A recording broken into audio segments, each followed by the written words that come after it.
Are we on? Are we on? Welcome to Basketball Heads Live. I am your host, Glenn Pooh Harding. And oh boy, tonight we have two very special guests. Today we are heading out of the state, as we do once a month, to talk to other ball players to get a different experience and point of view outside of the New York City space and New York State as a whole, and highlight those who have had success on and off the court. Tonight, we have two guests, both player development coaches who are transforming the next generation. This basketball head is my former teammate at Fairleigh Dickinson University, who was a 3-year starter and captain and a 1,000-point scorer at St. Peter's High School in New Jersey. He was MVP of the Middlesex County in 1984, Daily News All-Central Jersey, first team All-Rookie MAAC Conference, and the starter in 1985. He held the rookie single-game free throw record for Manhattan College in 1985 in the ECAC Conference. He was all ECAC Metro All Tournament in 1988. Northeast Conference Preseason All Conference team in 1989. Northeast Conference All Tournament team in 1989. Northeast Conference All Conference team and a Naismith Award candidate in 1989. So many accolades. He was a 4-year starter and 2-year captain. Was FDU's Team MVP in 1989, scored 1,000 points on the Division I level between Manhattan College during his freshman year and then transferring to FDU. This basketball head played in the NCAA tournament in 1988.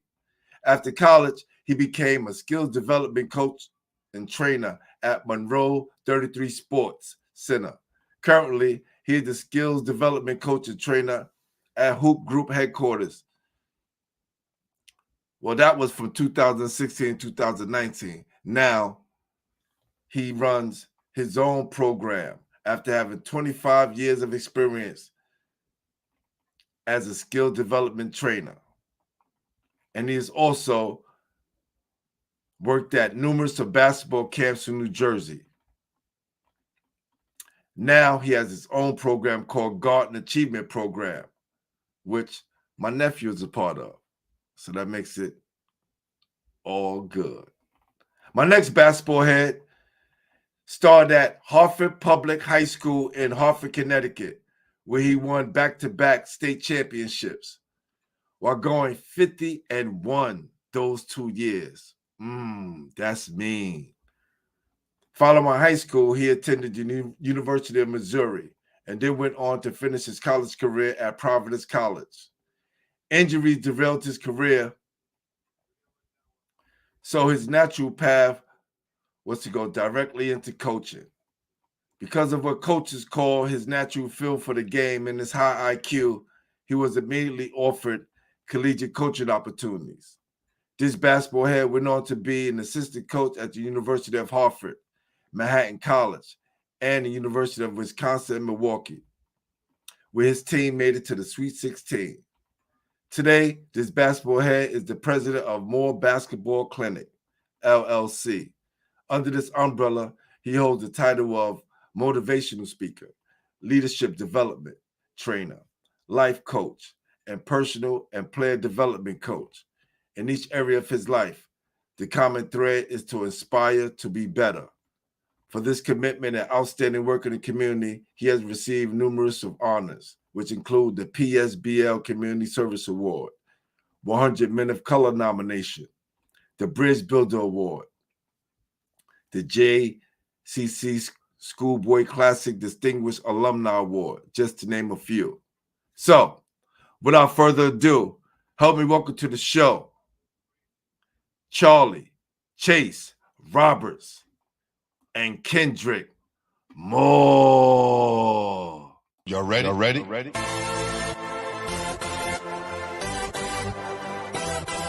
You have just stepped into the world of chaos,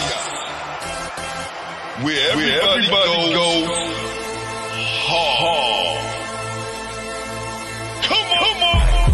Go hard. Go hard. Go hard. Go hard. Go hard. Go hard. Or go home. Never back down. You gotta hold your own. Go hard. Go hard. Go hard. Go hard. Go hard. Go hard. East Coast. Go hard. West Coast. Go hard. Midwest. Go hard. Dirty. Hurry up, everybody. Get online, buy your tickets, cause the game about to start.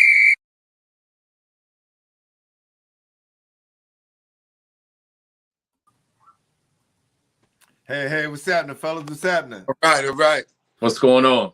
Oh, man, I'm doing well, man. Blessed and highly favored. I can't complain, man. Listen, I'm glad you guys were able to join me tonight. This is definitely going to be a very good show. You guys do some of the things that I talk about on my show and on my platform. One of the most important parts of basketball is player development. And I think without that, kids can't go too far in this game without being developed first, right? And I know from the school that we're from, we didn't have that advantage, right? Our advantage was playing against the older guys and getting our skill development there. So, we just going to get into that. But first, I want to get into you guys' career first, all right? So we're going to start off with Kendrick, and then I'm going to run off to my guy, Chase, okay? The question I ask everyone who comes on this show is, who introduced you to the game? I'm from a family of 9, right? So I have 5 brothers and 3 sisters. So it's my brother that's closest in age to me. He's 6 years older than me. So as you just mentioned, you talk about growing up and learning and fine-tuning your game versus the older people. So he was the one that kind of really introduced me to and got me hungry for basketball, my brother Troy. Nice. Salute to your brother Troy, man. What about you, Chase? Well, my case is similar. I got an older brother. Glenn, you met Schuster. Yes. Big brother David. Well, he's 4 years older than me. And he's a big dude. He's like 6'3", almost 6'4", and I'm a small guard. And I spent my introductory years having to play against him. It was rough road in the beginning, man. And you mentioned Kendrick, 6 years younger. You were right. You didn't get a win until right. Listen, but that's what it was, right? That's what groomed you. That's what groomed you for that process. It made me tough. It prepared me to be able to play above myself because I was always coming, I was always the underdog. I was always under. 4 years is a big difference. 6 years is even worse. It's a constant beat down every day. Constant beat down. Right. But this is why you guys turned into the players that you guys turned into because of that. Absolutely. Definitely. When did basketball become a passion for you? Like, when did it kick in? At what age did you say it kicked in and said, you know what, this is something that I want to do long term? You go ahead, Chase. Okay, so I'm in 3rd grade. I moved from New Brunswick to Somerset, Franklin Township. Now, Franklin was like the suburbs, a nice area. They had, when I first moved to the school, they had a sign, there was a hot shot tournament. But it was not just the shooting, it was skills too. And I go to this challenge, and I came in 2nd. Now, prior to that, I was a football player. O.J. Simpson, Jim Brown, Charles Atkinson, anyway. So, and the trophy looked like an Oscar, but with a basketball. Dog, when they pulled them trophies out, I wanted that Oscar, bro. I called it the Oscar. I came in 2nd. It was silver. I wanted the silver one because it looked like the Oscar. I didn't care about the gold one. Right. I wanted that silver one. And I won it. And bro, like when I got that first trophy, it did something to me, man. To get that trophy and people clapping. And it was hard work though, because all my boys was nice. Right. Football dude. And they dribbling between their legs and everything. I'm like, all right. I just remember my brother saying, stay low. Right. That's all I did. And I beat him in everything. But I just stayed low. But that's when basketball, from that moment on, I played every day. Right. Got you. What about you, Ken? Well, for myself, it's funny, as you mentioned, being a football guy, I kind of thought that was going to be my path for a while, but in our immediate area, in Hartford, where I grew up in the north end of Hartford, we played a little bit of everything. And I did that pretty much up until like middle school. So it really wasn't until like that 8th grade year where I kind of just said, I think basketball is it. Yeah. And it was just these different scenarios that kept coming up, and one of them was like my 8th grade summer heading into 9th grade. We talk about playing against older guys. And so not just on my home turf, but in different leagues where our crew had to travel to different places. So I'm the youngest of the group, and we're going to Bellevue Square area, which is in Hartford, playing against grown men. Yeah. And just that, it was the competitive part it was something about the competitive part that just woke me up, made me hungry, and never wanted to stop playing. And then, like you said, we tie in that part where we're growing up against a brother that's 6 years older. So everybody, and so it was all his peers that I was always playing against. So it was just this constant thing to say, I'm going to try to beat you. Like, and that hunger just stayed with me. So, but then, it was just related to basketball. So it was just this hunger and drive to keep playing basketball. That's what's up. Wow, that's awesome, man. That's awesome. Who was your basketball heroes, Kendrick? Like when you was coming up, besides your big brother, who was the guy you was looking at on television that you said, you know what, I could take a bit piece of his game, a bit piece of his game, and make it my own? I think it was everybody, because for me, it was more so watching and always learning. So that's where it wasn't about necessarily what they were doing skill-wise. I was always somebody who watched the game. And it's funny because sometimes I always say this even now, like, it's almost like I couldn't even really enjoy the game because I was always kind of analyzing what was going on. Yeah. So it was more so watching these guys play. I was a huge Syracuse fan. If you really want to, talk about, man, when did you really fall in love with it? I was 11 years old when Syracuse lost, Q Smart hit the shot. Syracuse lost, and I'm crying. Like, I'm like, why am I crying? Like, what in the world going on here? But, so I was a huge Syracuse fan watching all of their greats growing up.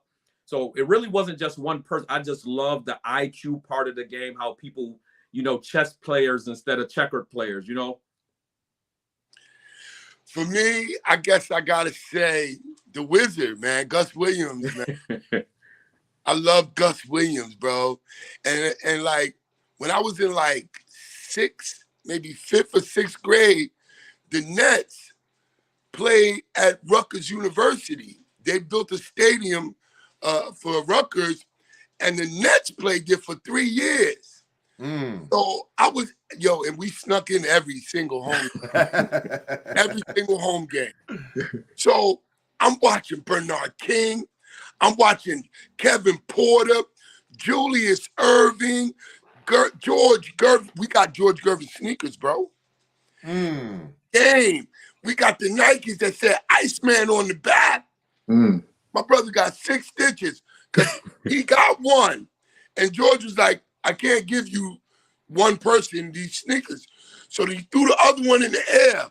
My brother dove over the whole crowd, caught the sneaker, fell on his face, but he got the pair. But look, this was the, like, all winter, we had a free campus bus that went from the hood, well, close to the hood, to the gym, free. We stuck in the games, free. Every single home game. So I could watch up close. Like, I've seen some great basketball, bro. Like, you know, I know Glenn growing up, I know Hartford got it going on, but Glenn growing up in Brooklyn, like, and going to those parks, those leaves in the summer when you little, watch them guys. They were like NBA guys. Yeah, yeah. And look, you might get a guy that played in the league or somebody that was supposed to be real nice, and it'd be some hood dude tearing them up. Mm-hmm. Somebody that didn't go nowhere. Mm-hmm. So I had a lot of guys like that. Right. When Rutgers or those Nets would come in the summer, and there would be guys in the hood that didn't go nowhere, giving them the business. And my thing would be like, I got to be better than this nigga. Right. Or I ain't going nowhere because he didn't go nowhere. Mm-hmm. Mm-hmm. So I had this sense of urgency to be better than the guys I dreamed of. Like, if Gus was slick with it, I wanted to be slick with it, but be power. Mm-hmm. Mm-hmm. And when you had Tiny Archibald that could skate on anybody, but he didn't shoot like Gervie. Mm-hmm. So kind of like you, Kendrick, I wanted to ball everybody in my game. Even though I was a small dude, I wanted to go to the hole and change in the air like Doc. Mm-hmm. You know what I'm saying? So and that's the beauty of basketball. Yeah, yeah. And today, these kids got social media. One thing we did more than they do now, we used our imagination. Right. When we Right. practiced. Mm-hmm. When we thought we did a lot of visual preparing yourself to do something again because you would think of it. Even when you're practicing on your game, there's a cat that you've been dying to get at. That's who's covering you when you're practicing. You know, me and Glenn, you know, when we were in college, we had a lot of fun, but off season, we always got our shots up. We were always worried about, because we had the kind of coaching staff that they bringing somebody behind you, bro. Mm-hmm. Mm-hmm. I mean, in Division I, it ain't just our staff. Division I, these guys want to keep their jobs. Right. They got to keep rebuilding, So me and Glenn was always ready. Glenn was probably the most skilled 6'5", 6'6" guy that I've met. Up at him, and I say this all the time, Dedrick Irving, Kyrie's dad. And this guy from New Brunswick, Lenore Summers. These guys were tall, but they could handle like they 5'8". That was dangerous to me. Mm-hmm. All right, we're not going to talk about Glenn. This is about you guys right now, right? This is about you guys.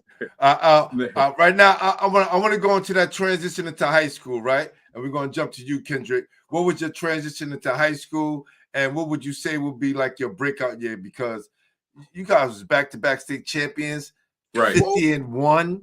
You know how? Hold on, fam. Hold on. You go. That's huge. You gonna get the first tech of the night right now. You're gonna get the first tech of the night right now. I'm telling you, 50-1. That right. is amazing. Amazing. Yep. You know, I don't care where you at, what level you on. Hey, and they balling.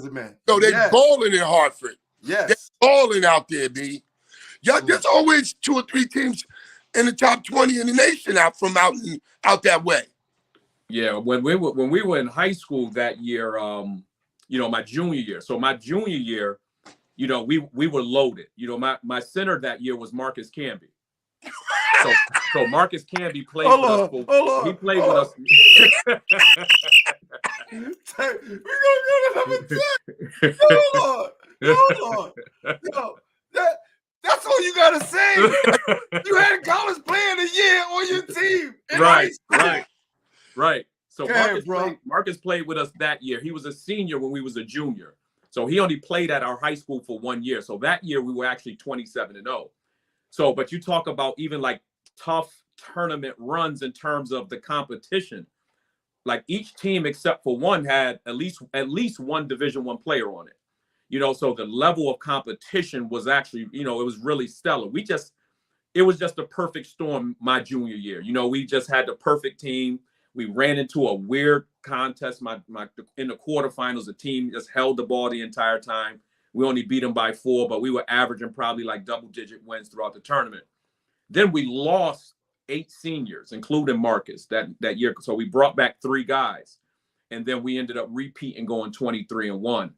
But again, you talk about the commitment to excellence, right? The discipline, the dedication. I was just talking to the 2 guys that I won with that last year in terms of the seniors that returned, Mike Thompson and Courtney Dunson. Actually, Mike Thompson is actually from Harlem, New York as well. Hold on, Mike Thompson. I went to St. Ray's and went to Drexel. No, he didn't go. He didn't go to Drexel. So he moved up to Hartford. Okay, different Mike Thompson. Yep, he moved up to Hartford before high school. So got you. But we were just talking about it the other day. The most calming thing was going to battle with people that you never had to worry about their I never had to worry was Mike ready. I never had to worry was Courtney ready to play. And to have that, it's unbelievable. Like I always tell people today, like those 2 teams, like we were committed to winning. Like that was all that was on our plate. We sacrificed for each other. And for a team that went 27-0 with Marcus, like you would think it would be ego laden. Like we never argued with each. It was about showing up, doing our job, and winning. So that's the key to why we were 50-1 those 2 years. Wow. What about you, Chase? How was your transition into high school, and then what was your breakout years? In high school, my junior year, that summer, the men, I want to give a shout out to big brother Joe Blackshear. The men's league out here in the area out here, he allowed me to play with the men the summer I was going to become a junior.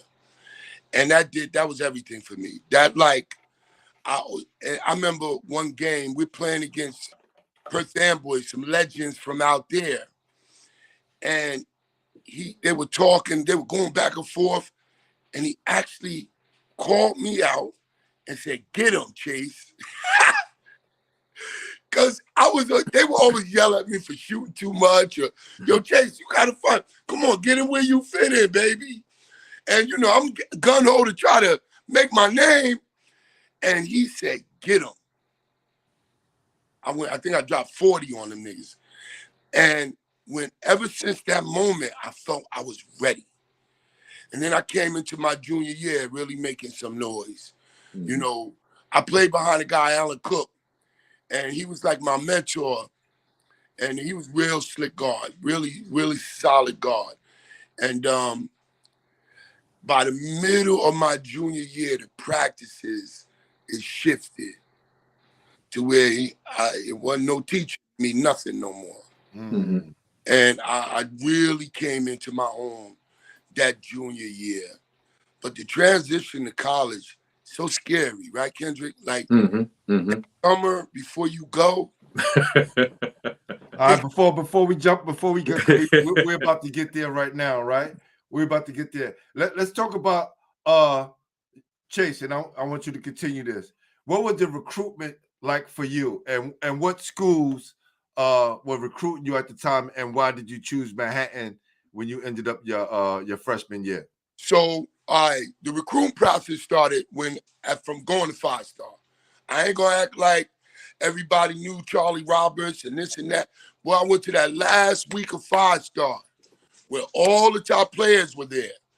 What these kids don't be in every AAU circuit. You go when the recruiting process is open, and they will see you. So I went. I got my first letter from Pitt. It blew my mind. I got that letter. I think I shot 500 jumpers a day. That was my junior year. And I remember that summer at 5-star, the coaches talked about practicing every day. I think I shot 500 jumpers a day for about a year and a half. Straight up. I was so scared because one guy said, you're a very good player, powerful defender, solid shot, good IQ, but there's 1,000,000 5'9" guards. What are you gonna do to separate yourself? Ooh. And I was in this constant search to separate myself. I felt like if I knocked down long range jumpers at a high percentage, and if I could lock down defense, if I could play deep, baseline to baseline, every day, all day, every game, it's gonna separate me. And it did. Man, the reason why I went to Manhattan, strictly because of Gordon Chiesa, the coach that was there, bro.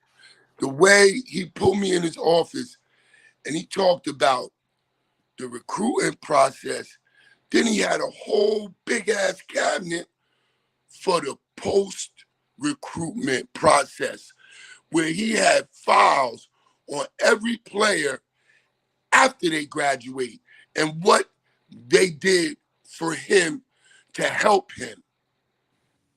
Dog, that right there, I just felt like there's no other place I need to be. This coach cares about me and not just basketball. You know, they sell you on basketball, good education, but every D1 school can offer you a good education if you want a good education. But the way he came to practices, he came to him or one of his staff was at, when I told him that they were my top 5, he never missed a game. And that my high school coach schooled me on that. He said, you want to consider the schools that are giving you the most interest. They're doing the most for you to come there. Because that school that has just got you on the list, say, yeah, we'll offer you. This like whoever comes first. This school really designed their point guard list with me at the top. And that was the difference for me. You know, I always say this to kids, and I say this on the show constantly, you know, you want to go to the place that wants you. A lot of times we're getting all this input and people in our ear and they telling us where they think you should go, right? Instead of going to the place that want you. And a lot of time when we get into those situations, don't work out the way we planned. So right. Kendrick, how was that recruitment year for you and what did it entail? And why did you choose Missouri at first and then go to Providence? Right. Well, the recruitment process, my first interest came as a sophomore from Boston College. So I all throughout high school up until, well, I shouldn't say all throughout high school, from my sophomore year till even once, you know, things got going, because I played 1 year at AAU with Connecticut Select. So that 1 year, all throughout that, like I kind of in my mind thought I was going to go to Boston College. And then when I got on that circuit, you know, it's pretty much just one summer circuit, one spring summer circuit with Connecticut Select. So I didn't play 3-4 years. I didn't know. It was just one summer circuit, one spring summer circuit. And then all of a sudden, you know, everything started happening. It was like a whirlwind. Got a chance to get invited to Nike camp, and then things just kind of went crazy once I kind of got into Nike camp. And then we still there. We there. Hello. We there. Okay. Yeah. So then once I you know, went to Nike camp, and you know, that whole process started happening with some of the best players in the country. And then, you know, it was just deciding to choose a school from there. So my last maybe 5 schools that I broke it down to was Minnesota, UMass, Boston College, Rutgers, and Missouri. And the weird part about it is, you know, going out to the Midwest, I wasn't necessarily sold on it, even though they showed me a ton of interest. But it was one of those things where I didn't even, you know, you get 48 hours on a visit. I didn't even fly out on the Friday. I was like, man, I'm not going out there on that visit. So I ended up going on Saturday. It was the homecoming weekend. but it was just something about Missouri, something about the players that I said I wanted to be a part of this, and that's why I chose Missouri. That's dope. That's dope. Chase, why did you transfer from Manhattan to Fairleigh Dickinson? All right. So we playing against Oklahoma, Wayman Tisdale, the year they won it. They beat us by 49 points, right? I'm on the bench in tears. I never been beat like that before. And juniors, upperclassmen were on the bench laughing. I mean, I almost had a fight with one of the captains. And I go to my room, and my roommate, Leo Parent, he got Rookie of the Year with me as I got all rookie. And we were in the room, both of us, in tears about losing. And we lost a lot of games by less than 5 points. Don't get me wrong. We had potential. But I wasn't used to losing. We were like 10-19 or something. And don't get me wrong, like I said, we lost like 8 games by less than 5. And one night after that game, Leo was like, yo, Charlie, I want to go home. He said, but I won't leave if you stay. I was like, you read my mind. I can't spend my whole college career rebuilding a program and then I watched them win after I graduate. I want to win now. And Fairleigh really went hard for me before I chose Manhattan. They came to every practice, every game, but I just favored Coach Gordy. And after losing so much, I just had to go. I can't. It was about the losing. Mm-hmm. And I just felt like I didn't want to spend my college career being the bricks that are the foundation. And I wanted to feel some of the glory. I didn't realize, you could have made that happen yourself. But I felt like the upperclassmen, the culture that I had to, the culture that was in place, we just weren't going to win. It was about winning. Mm-hmm. Got you. Why did you transfer, Kendrick? Because, this is what I told you early on, what you guys had in common, transferring to different schools. Why did you transfer? Yeah, my situation was a little bit different. And, until you get to certain environments and actually live it, it can look like one way on the outside, but actually living in it, you don't get you can't give a fair assessment of what it really is and what it can do for you and what you can do for it. So for my situation, it was more just about a fair opportunity.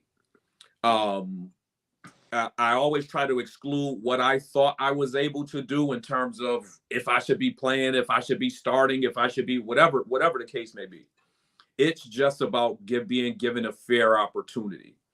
And then what that looked like. So even during my freshman year, it was a pretty successful freshman year.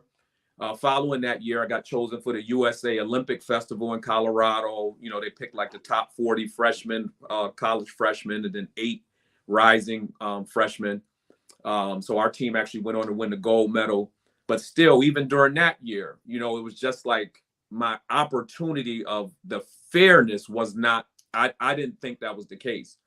And then my sophomore year, it continued, and actually it got worse.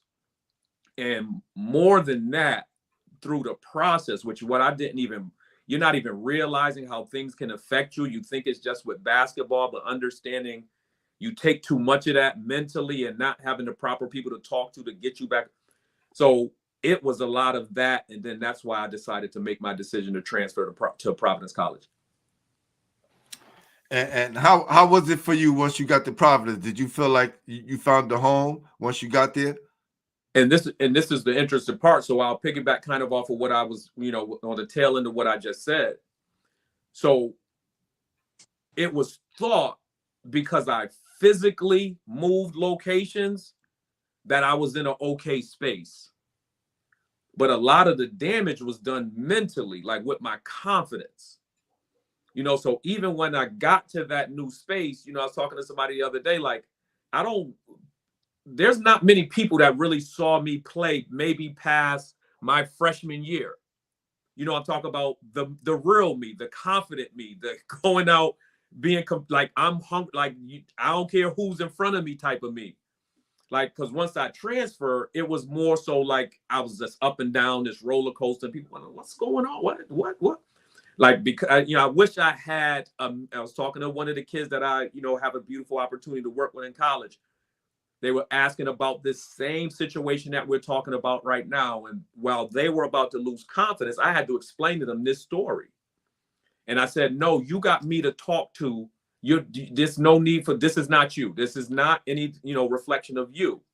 I wish I had that me to talk to back then for me, to get me to no, that's not you. That's, you're okay from that confidence, to keep that where it was. So my physical location changed, but what didn't come with me was that confidence that rolled into Columbia, Missouri, as that confident freshman coming in. So it was an up and down battle.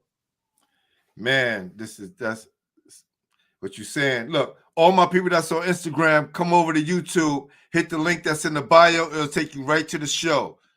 Man, y'all missing a goodie, man. We got 2 player development coaches here, one from Connecticut, one from New Jersey, and it's going down. One of them is my college teammate, so y'all definitely want to hear this. All right?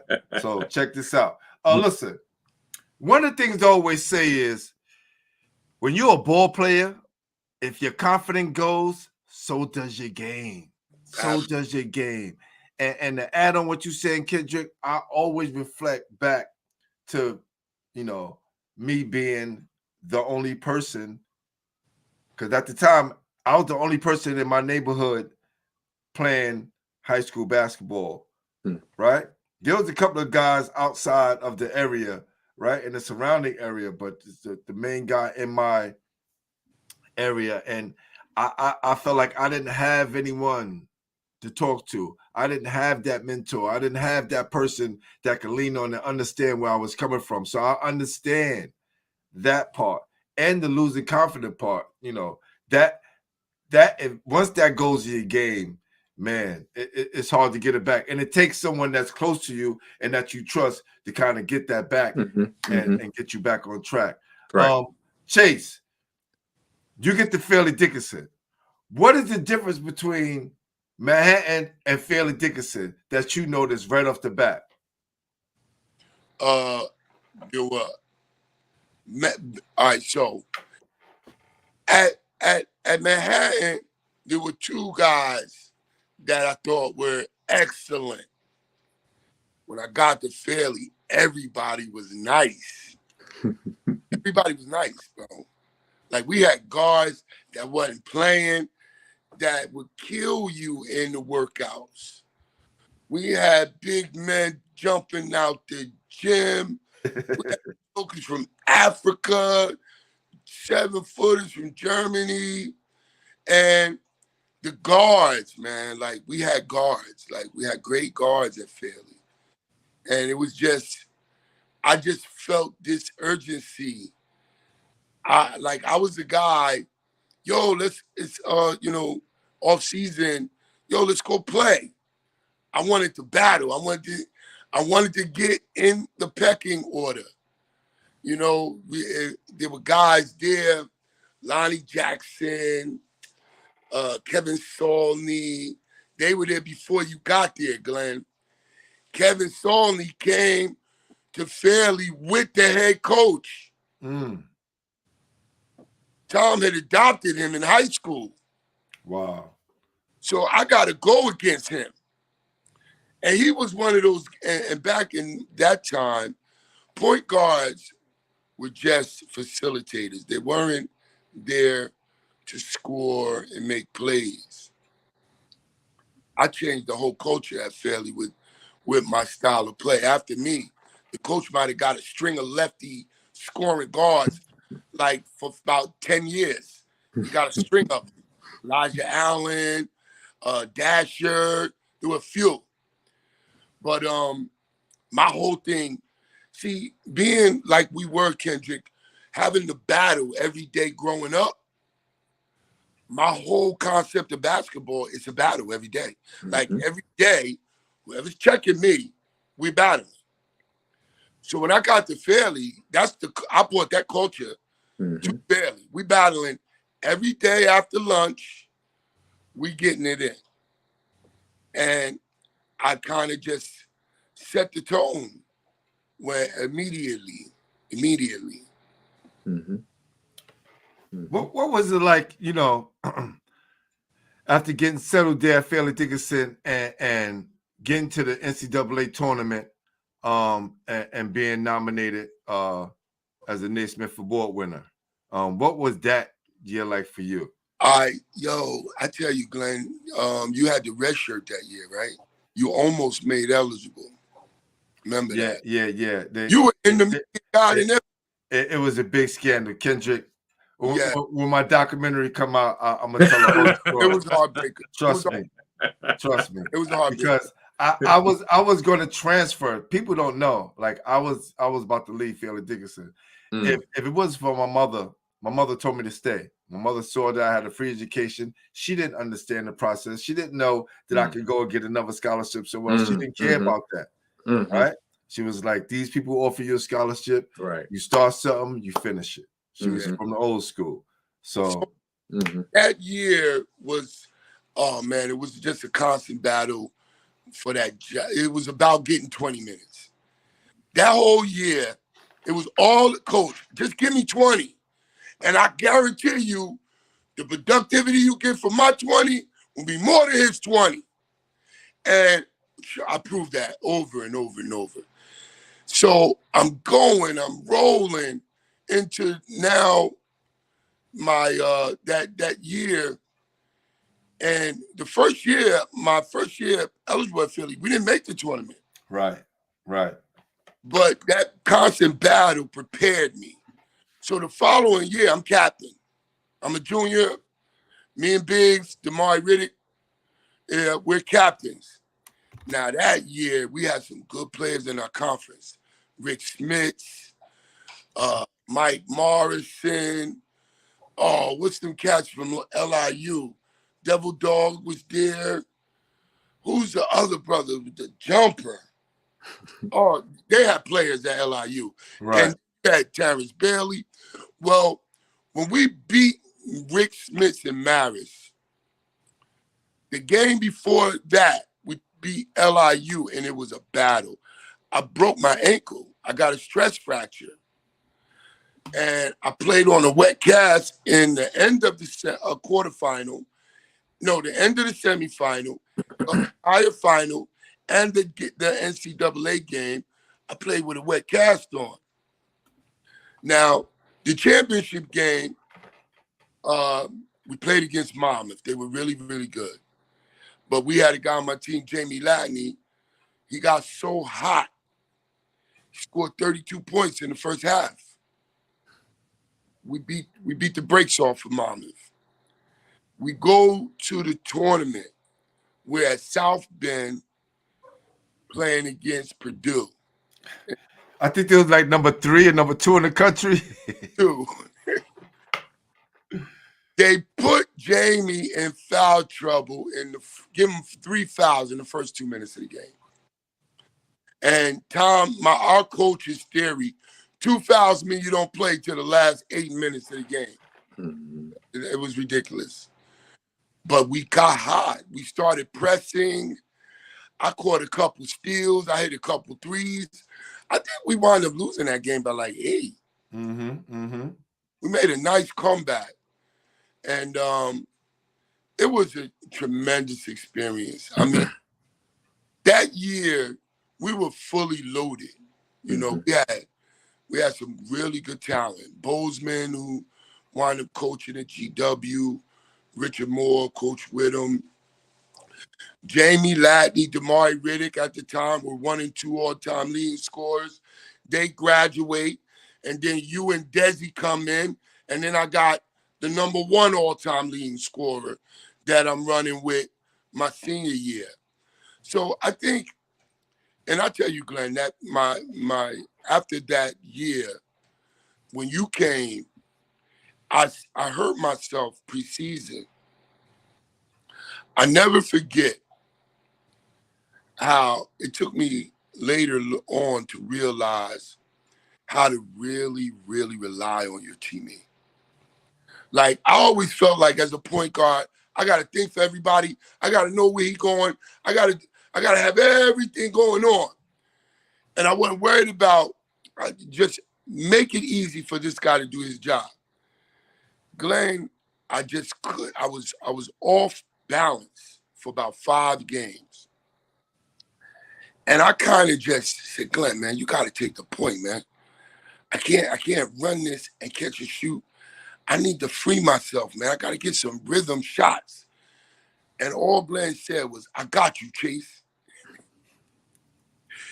And, man, we started a 2-man game, and we went on a tear. Glenn might have been average about 18 points, 19 points the first 5 games of the season. But it really felt great. It was like I graduated to another level of basketball, you know, relying on your teammate. And me and Glenn put a lot of work in together, so it was easy to do. It's just as a role of a point guard, I never felt. That's real, man. Appreciate that. I want to give a big shout out to Antoinette Locke, who's in the building, Kendrick McDonald, Anthony Jr., who's that? Curdy? That's Crudy? Crudy? No, Crudy. I think that's his assistant. Yeah, Cruty. Cruty, yes. I hope I'm saying that right. I'll be killing people's names sometimes. Al Tariq, Lundy. Oh, that's my god brother. Yes. That's my god brother. Al Tariq car wash. Yes. Go get your car washed, baby. That's right. Say it again so people hear it. Al Tariq car wash in New Brunswick, exit 9, Commercial Ave, and Handy. Get your car washed, baby. No doubt. Hey, yo, Al Tariq, you ever want to sponsor the show, man? Let me know. Paul Spence is in the building, and Will 33. Appreciate you, everybody that's joining in right now. So let's talk about this comparison, right? Because I had Kenny Anderson on the show when I first started. That's my first 20 guests that was on the show. But he said the best time he had playing basketball was in high school, right? What would you say the best time for you guys, high school, a college, or both? Kendrick, we're gonna go Kendrick. We're gonna go Kendrick. We had a ball. Well, I would say high school just because. Hold on. Let Kendrick go. We go. No, I say high school, and we talk about this all the time. I say high school just because every fabric, we got the district schools, right? So everything that happens in high school with those players, it happens in our homes. It happens out on the street. So it's intertwined from home before you even wake up until the nighttime when you go to bed. So we're all kind of living the same life, growing up through the same struggles, getting on a team and understanding the different type of obstacles to overcome. As I mentioned, like I talked about the last 2 years, but there were obviously 2 years prior to that we didn't win championships. But still, it was that same grueling sacrifice. And it's such a relation to not only basketball, but to life. So that's why that I say high school was, because you're just living this full body, total experience with this group of guys over the course of 4 years. And luckily, I had 2 running mates that came in with me at freshman. So we experienced that entire 4 years together.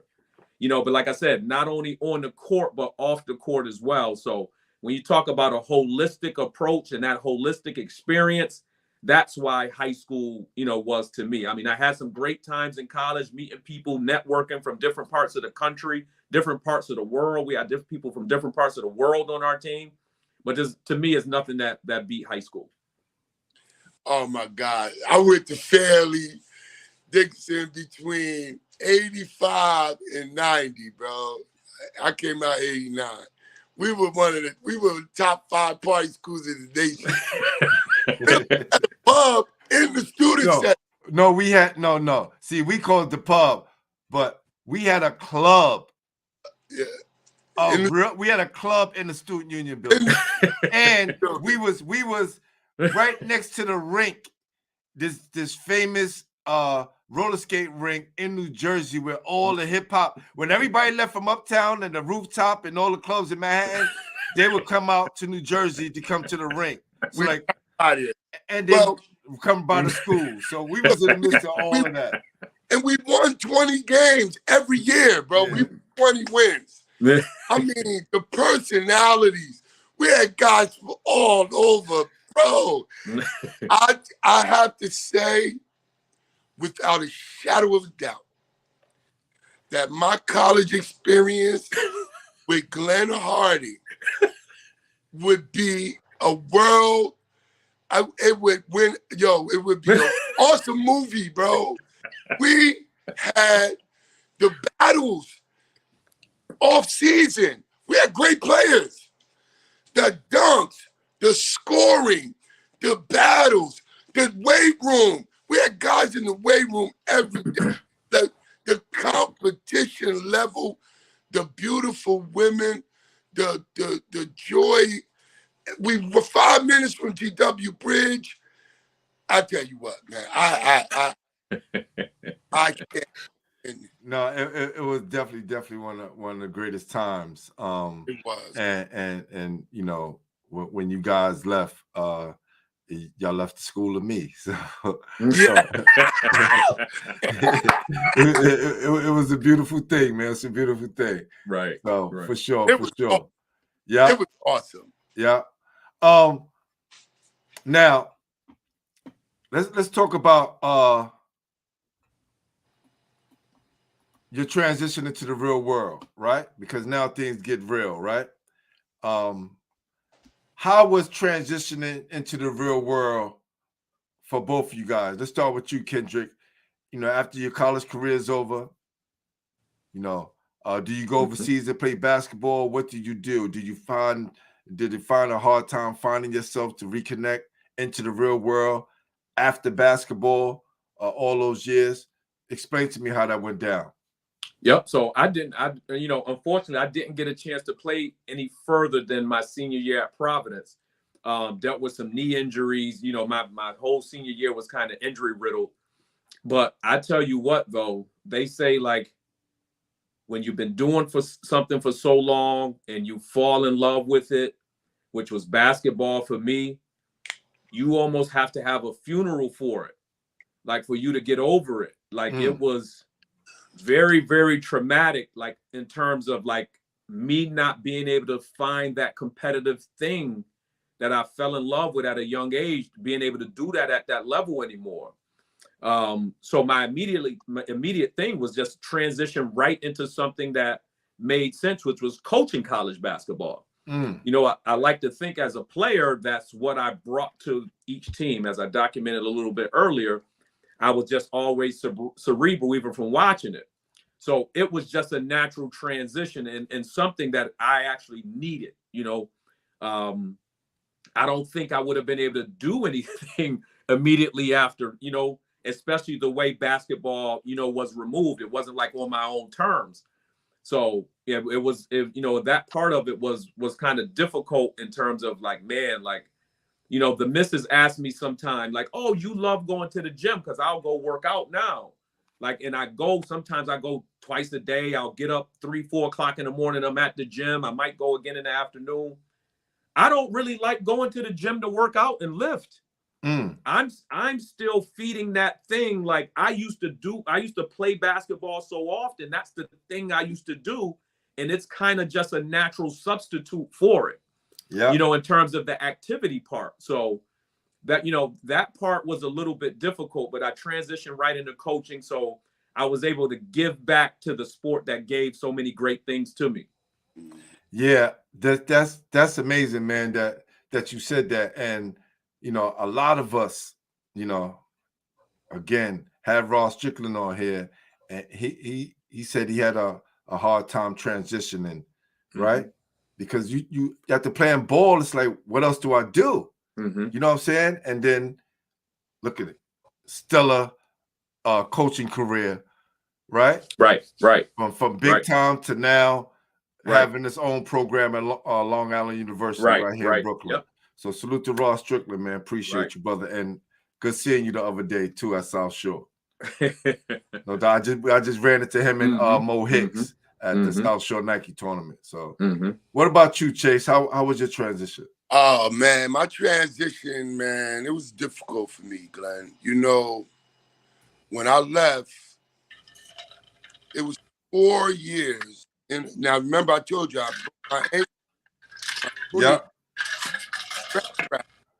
I never got the operation to break it and reseal it. So 4 years in a row, I had opportunities to go overseas and play. And right before it was time to go, that ankle flared up. Then the 4th year, I made the USBL, and I got invited to the Charlotte Hornets free agent camp and popped my groin favoring the ankle. Wow. I was so angry with basketball, bro. Glenn, if you remember, that's when me and Elo was all over the place. And it was a really, really difficult time for me. I still played a little bit, shore leagues. I came out your way, and played a couple leagues.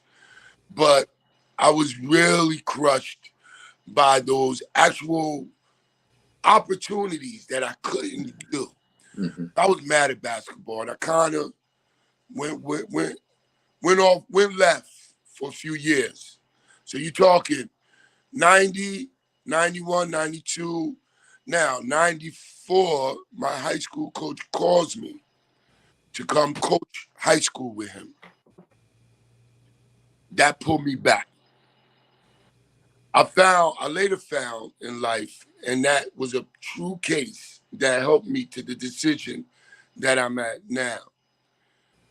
The best version of Chase is Chase when he's living the basketball life. Chase working for Verizon Wireless, he's a good guy. Chase the Bell bondsman, great dude, but they don't touch Chase living the basketball life. I got more to offer.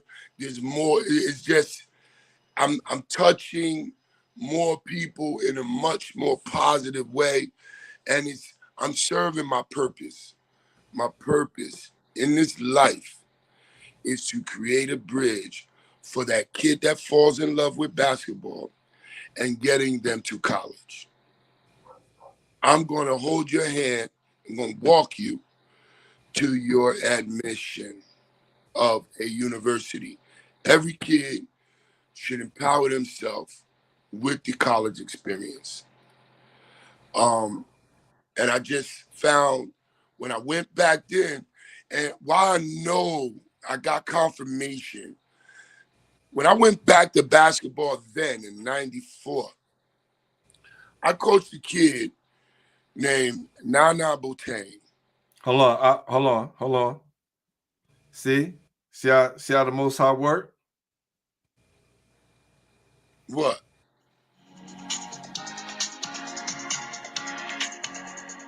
Outside of your home and car, some of the largest expenditures we make are on clothing. Black Enterprise lifestyle editor Sonia Lane kicks back and enjoys what we call the Luxe Life with Hollywood's designer to the rich and famous. I bet you had fun on this one. Oh, I had a great time, Sean. Thank you. He's the hot designer so many fashion-forward men are turning to. I recently sat down with Nana Boateng and spoke to him about how he profits from his vision. Bro. Hawaiian-born and New York-bred designer is becoming internationally known as the man stars go to when they want to shine. I just normally like to just have a lot of character in clothing because character and clothing, it builds personality. A person may be very humble, but the clothing may speak volumes and may give them a different energy. That same vibrant energy Nana put into building his strictly tailored men's line, named after his mother, Akuya Aduma. Believe it or not, I started with about 50 shirts. I had them packaged and they would land on my apartment floor, and I would have buddies who would come by and look at these pieces. Now Akuya Aduma is sold from Tokyo to London and New York to LA, where he designs for celebrities like Forrest Whitaker, Jaimin Hansu, Boris Kojo, and some of the cast and crew from Spider-Man 3. Now, look. You would have thought we had that plan, but I'm such a great basketball host, right? I was right on point because even if he didn't mention it, that's what I was going to play next. So, when I went back to basketball, I coached him 3 months ago. 27 years later, he called me and told me he thinks about me to this day, every day, on how I impacted him in high school. That call was better than making any of those chances to go overseas. I got chills right now telling y'all about it. This kid, 27 years later, look at what he's become.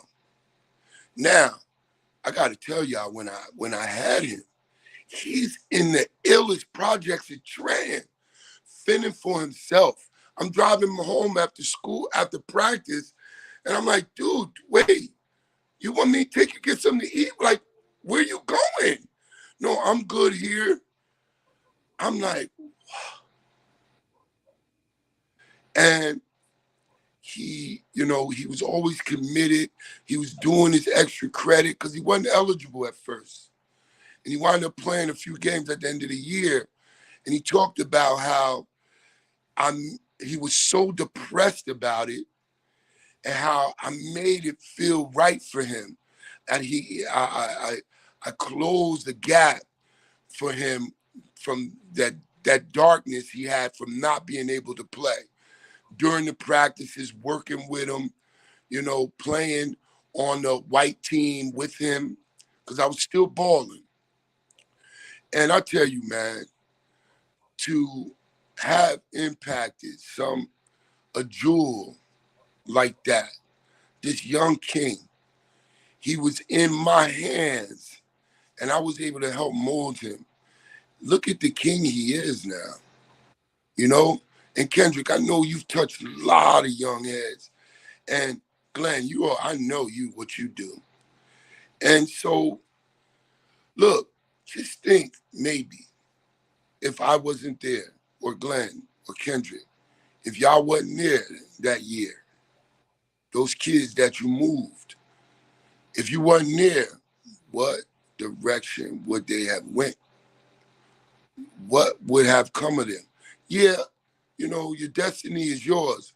Sometimes there are crossroads that God allows you to decide, you know what I'm saying? Or put somebody in your life to help you choose the right lane. It ain't always just put out for you. Mm-hmm. So I think, this is my peace. This is my purpose. And that brother, man, and ironic, he played at Providence, Kendrick. Oh, did he? Yeah, he might be a lot. He's 43-ish. Oh, so he came in like a little bit after me then. Yeah. Okay. So yeah, I bumped it to Kendrick. This is the most frightening thing. You'll be walking across that stage during graduation, about to take those steps to shake hands and grab that diploma. And in the back of your mind, you're probably thinking, what am I going to do? I can't really write. Like my addition, I can't really add. Like I don't know how to read really. Like what am I gonna do now? And then you'll get swallowed up by the real world. Right? That was one of them. Here's another. Be very intentional with what you're doing wherever you're going. I would never tell you not to go anywhere. I won't. That's I would love to, but I won't. You guys got to start making the right decisions on where you're going and getting your information from. Because understand this, a lot of people, they understand basketball. A lot of them are delivering short-term answers. Like they're giving you stuff for the short term. One of the difficulties with understanding when you come into the spaces that I'm in is my expectations and my disciplines are about long-term success. And that's where the difference is. You might go somewhere and learn a crossover. I'm not teaching that. Like, that's not my focus. My focus is for you to go have success, one, wherever you go. That's why I like the concepts. Like, I want you to have, I'm going to go and apply jumping anywhere you go. Screen reach, I'm going to apply this anywhere I go and have success. Long-term success. And this is what like,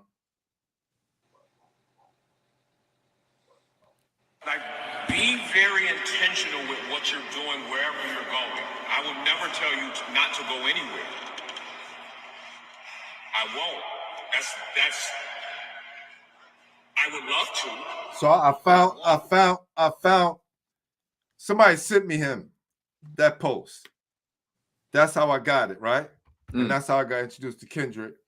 Oh. And you know, you see a lot of the stuff that I post on my page, Chase. It comes from different places, from guys all over the country. Yeah. And that's how me and Kendrick got connected. Because as you see, he give great speeches. Yeah, right? I gotta join in on that, Kendrick. I need some of that. You got Yeah. I need to get fed some of that, bro. So for sure. I appreciate it. And those are things that you can kind of help to promote what you're doing as well, Chase, right? Yeah. That's the other side of it. Yes. That's the other side of it. Chase, you gotta get in their ear. And I'm transitioning with the training. I'm a basketball guy. But as trainers, we're more than just basketball coaches. We got to mold these kids. Man, with the social media, there's a lot of pulling away from the plan. There's a lot of pulling away from the course. So we got to help be the barrier to keep these kids going up instead of down or left. So what would you say, like, and let's talk the difference between player development and trainer. And Kendrick, I want you to answer that, because you fall more under the line of player development coach. Right. So and I'm glad you mentioned that, because personal and player development, like that holistic approach, as you saw just briefly in the videos, like everything that I try to implement is about long-term success. I understand what Chase was just mentioning, right? Trying to eliminate the distractions. I know when I get a chance to see a kid, it might be for an hour and a half a day. What I do know is that 22 and a half hours is probably going to be inundated with a lot of distractions or things that go against everything that I just told them. How do we keep kids on the course, right? How do the visions align? How do expectations align? So I just try my best that once they walk into that space, I give them a true, honest understanding of what that college level looks like. From the disciplines, once they walk in the door, from their routines, that their intensity and intentionality in terms of get dressed quick. Like, what does that look like? Like, how well do you transition from drill to drill? Like, if you want to play, are you a high level listener? Right? Do you understand different types of concepts? So I challenge the kids on all of those things. Because again, I want them, when they leave my space, I want them to be able to go anywhere and be able to implement it and have success. Like one of the best compliments I get from a lot of kids that I had the beautiful fortune of being a part of their journeys that are playing college basketball right now is not how good or talented they are. It's the fact that they're prepared when they get there, right? They're prepared.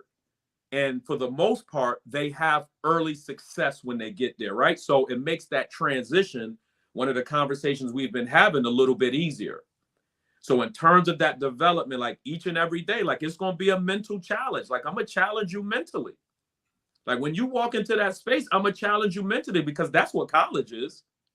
Like there's a lot of guys that can play, but there's not a lot of guys that can get up at 4 a.m, 6 days in a row and compete at a high level. Like there's a lot of guys that are good shooters. There's not a lot of guys that's going to follow directions at a high level. And that's what we try to create in that space. Like I challenge the kids now, like, hey, listen, you want to play in college? Why don't you try to live that life right now?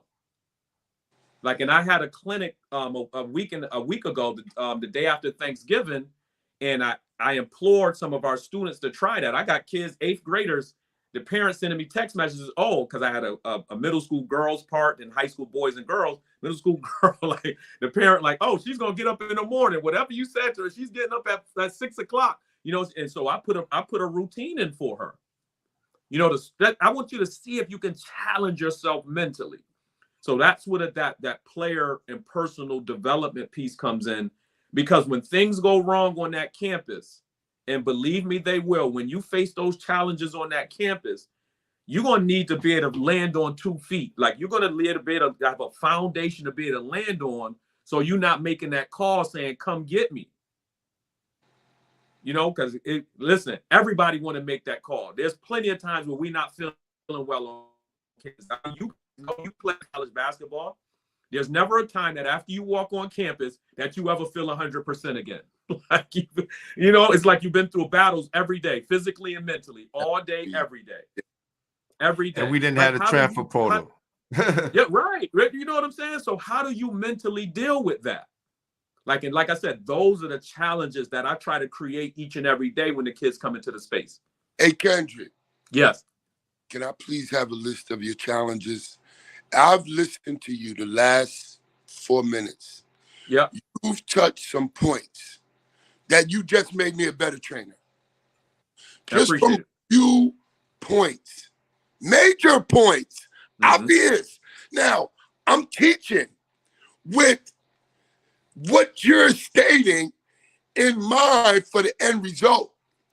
But dude, there needs to be detail. I need to express what our goal is. Not walk them through it. See, I got to link up with you, brother, because there's more to training than just the ball in the basket. Right. And I'm always trying to grow. I just grew listening to you just now. And this is why, you know, I have player development skill coaches, right?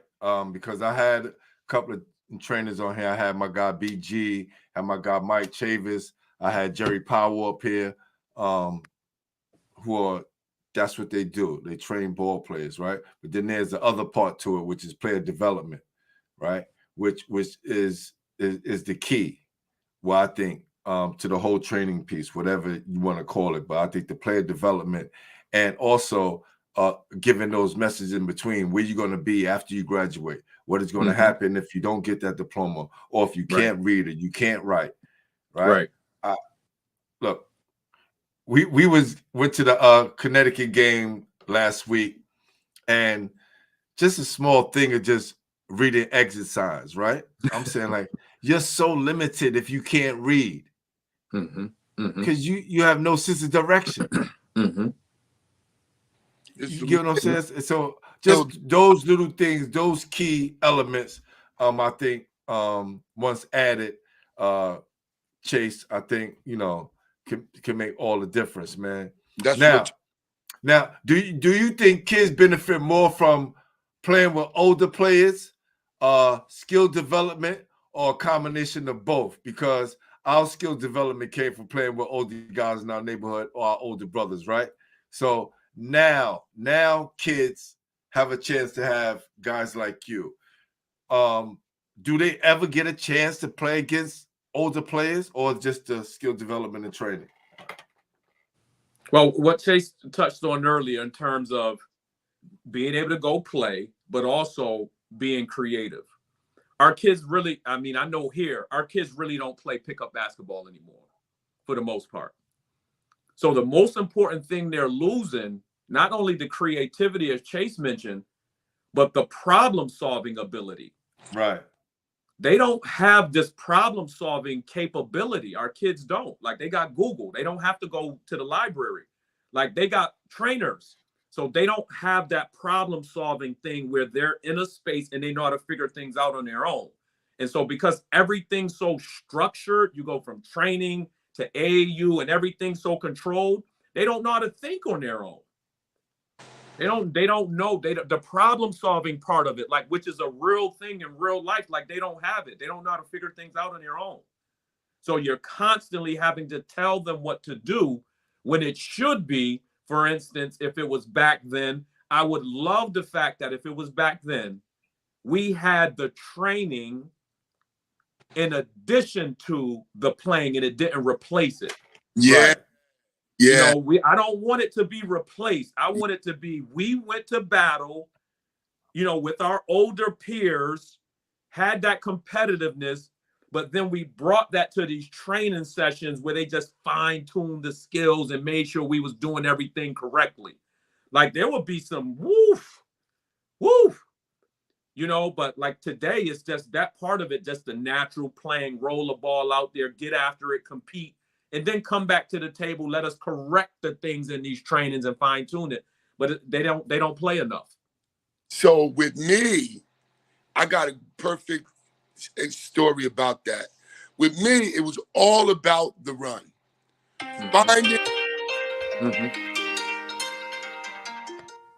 Finding where the best ball players were, that's all old dudes, where they balling, and go there, call next, and get in.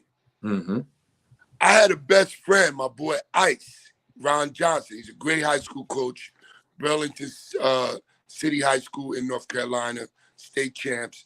Now, I used to get mad at Ice. Ice would be with me every day. We were big on the practice every day, and I'm looking for the run.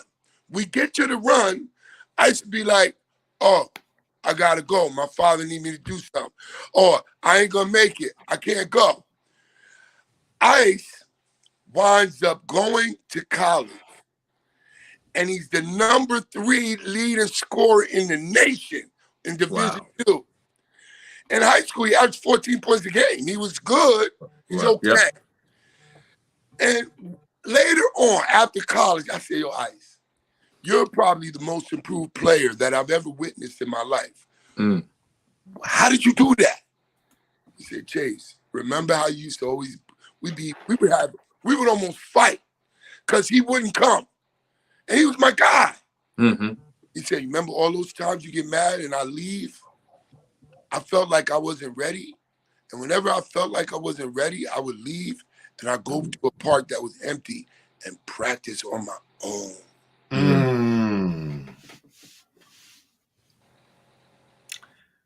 Blew my mind, bro.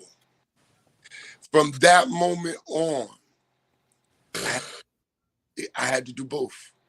You have to do both. I just feel like, and now, if you would have asked me that before Ice told me, I'd have told you, forget all that practice. Don't be no practice dummy. Don't be no practice player. Don't be no drills guy. You go find the best run, and that's it. I would have said that.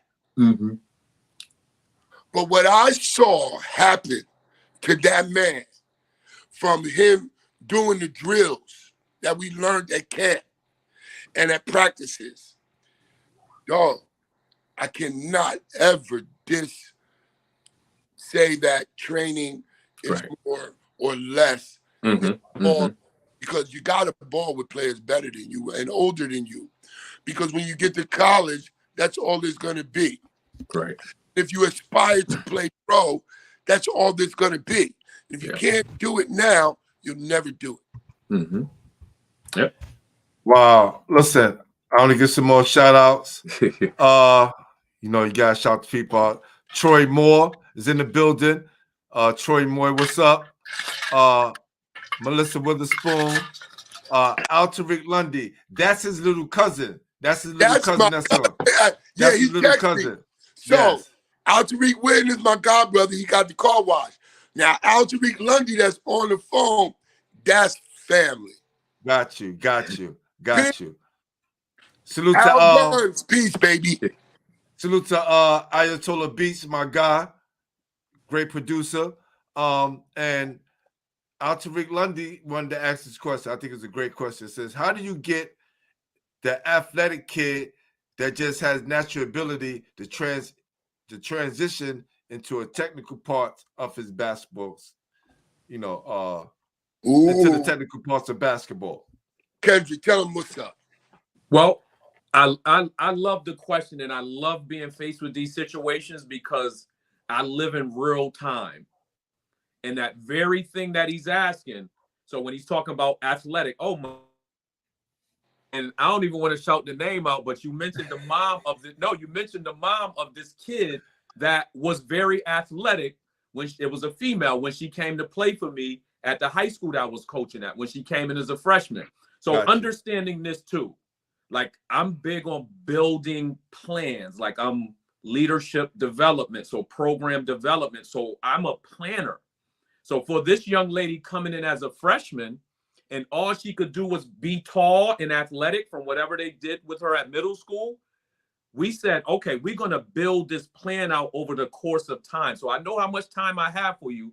I need you to be patient, but this is what it's going to look like over the next few years for you. And she was willing to stick to the plan. So after a year, for instance, I need you to start facing the basket. You're going to get away from the rim. You're going to start facing the basket. After a couple, I need you to be able to put it on the floor, right? We're going to start extending the range, right? So now she went from just this tall athletic person to over the course of 3 years, received a scholarship at a Division II school. And that's how that looked. But it's about building a plan. So if I know, based on what he's saying, okay, we got a certain timeline for you. The key is trust. You got to trust what's going on. So you got to, and that's me, right? So she has to trust me. Trust the process. Here's the deal, because you can trust anybody that's telling you something and everyone thinks they're capable of doing it, knowing that they're not. And I don't want to knock anybody, but you have to be truthful about what you're capable of doing. If you're coaching and training for today, that's fine, but make sure you let that customer, that kid know what's going on. But if you understand what this process can look like for them and you can take them on that journey, then you'll be able to present what it looks like over that time period. But it's going to take work. And this young lady put in the work over the 3 years that I had her. And that's why the results ended that way. So the question for him is he willing to commit to that type of a process? Yes. Because the changes can happen now, and I'll be able to provide information for him. But now the information, I don't want it to scare him because it's going to require you getting up early and doing a lot of things that you're probably not used to doing. So, but the information should change his behavior, right? Okay, I know that's what I really want. What am I willing to sacrifice to get it? And let me get after it. So, good thing you mentioned that, right? Because when I see kids shoot, right? I have a young cousin, very good, starting golf at Jefferson, the sophomore. Right. A lot of these kids shoot with the palm of their hand. You see that? There's no space, right? And whenever I see a kid shoot right off the back, I know what's wrong because, they think if they hit a few, I said the difference between you And a good shooter is you're a streaky shooter. You'll hit a couple and you thinking you can shoot. But when you off, right? When that shot not right, I could tell when the ball hits the rim too hard, it's clunking because you got too much of your palm, on the ball. And I would give them a few drills to do, and then I watch them, and then 2 minutes later they going right back to there where they used to shoot. And we talking about the process, right? And building out a plan. I told him, I said, here's the plan, what you could do to fix your shot, right? Trust me.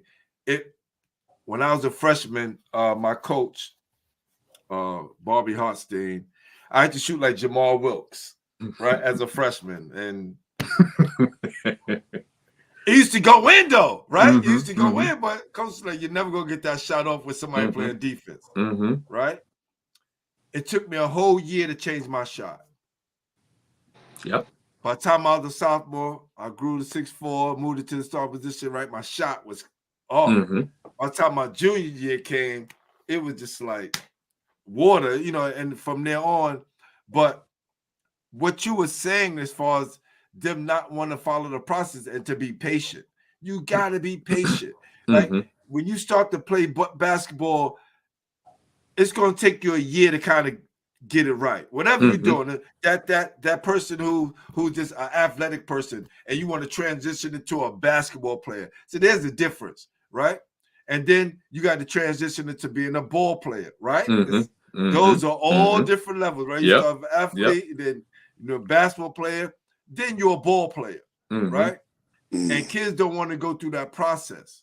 Yeah. And if you take your time and you're patient, you can get through that process. So those are awesome. Thank you for that question. I appreciate you, Mr. Lundy. Yep.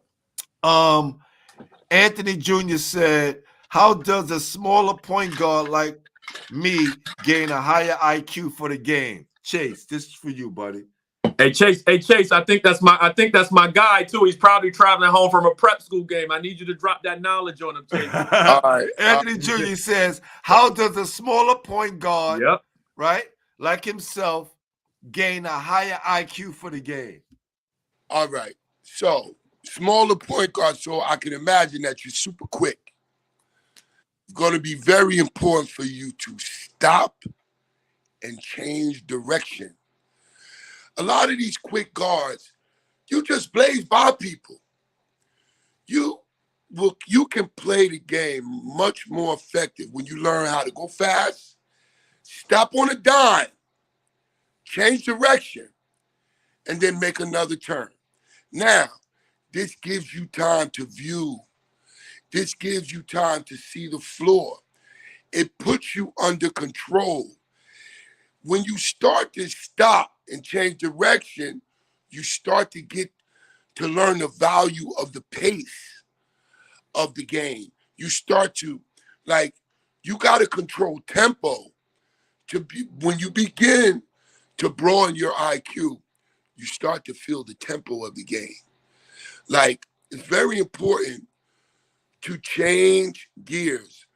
I would always tell a good point guard to one day sit in a car and tell somebody to explain to you how to drive a stick. And let them explain in detail how to switch the gears and why you're switching the gears. When you start to learn how to control your tempo, change direction, stop on a dime, you're going to start to see your perspective on the floor. It's going to get wider. You're going to start seeing, I could have made that pass. And you'll start to realize things that happen in the midst of your explosion from the half-court circle to the top of the key. These are moments where you must change gears. When you're changing gears, you're viewing the play. And don't ever be a guard that looks to score first. Be a guard that looks to make a play Now, my next question, I hope he answered that question for you. He says he's watching a lot of college basketball games, what he should be looking for in guards, right? When we talk about, because I'm glad you brought that up, Anthony, because my next question was, how can we bridge the gap where players understand the history of the game and how the game can benefit them as players? Because nowadays, kids will rather watch the pro game than the college game, right? And look, my advice to you, Anthony Jr., watch some girl basketball games. You will broaden your horizons, right? Because it's less athleticism and less natural ability, and it's a lot more fundamentals. That's how they're getting over. That's how the game is played on the girls' side. If you don't have those fundamentals, now there's some great athletes on the girls' side, but the majority of the game is played through fundamentals and technique. And if you're able to watch that, you'll be able to pick that up and raise your IQ level a lot higher than what it is now, along with what Chase said. Anything you want to add, Coach Kendrick? No, you're exactly right. You hit the nail right on the head. So, but again, we're in the microwave society today. Everybody wants everything fast. Yeah. So we want Instagram. All we seeing is the end result, right? That's why you don't watch professional basketball. Well, you do, but professional basketball is for entertainment. It's the end result. It's for entertainment. If you want to learn, watch collegiate basketball, and especially the girls game, the high level girls games. Like that should be on constant rotation if you want to learn. But especially just collegiate basketball overall. You get a chance to see the pace, the movement, the speed, the size. And if you get a chance, actually go to a collegiate basketball game. So when you're talking about, man, you're watching on TV, I always say this, like, you're thinking that those people on TV are not moving that fast. When you get to the game, it's like, man, they're moving 100 miles per hour. It's like being in a car on a highway driving 60. If everybody's driving 60, we all look like we're going at the same speed. But once you see them couple cars going 80, 90, then you see the difference. It's the same thing. You watch it on TV, it looks like, man, they're not moving that fast. Yep. The biggest adjustment is the speed. You get down there in front row and watch a college game and you watch the speed, size, and strength of these guys. Like, it's amazing, right? So, but yeah, that collegiate game is the learning part of it. The, great high school games where kids are being coached at a high level, not just the high level players, but teams that are being coached at a high level, and then good collegiate games. That's a huge part of that learning process. Listen, if you guys ever watch Anchorman, right? Watch Anchorman. I think especially part 2, where they break down how, they showed you how they kind of just in ways of destroying sports, right? By showing you quick clips and highlights, right? The highlights. And again, that feeds into social media because you only get the highlights. There's certain games where I would put just the scoring part of it, depending on the game. And me being a network owner on this YouTube,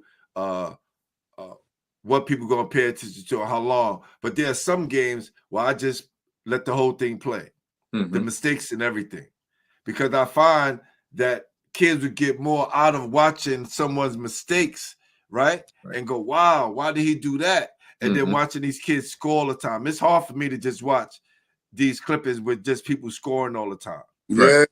You know what I mean? And you just see the good parts. You don't see any of the negative things that go on.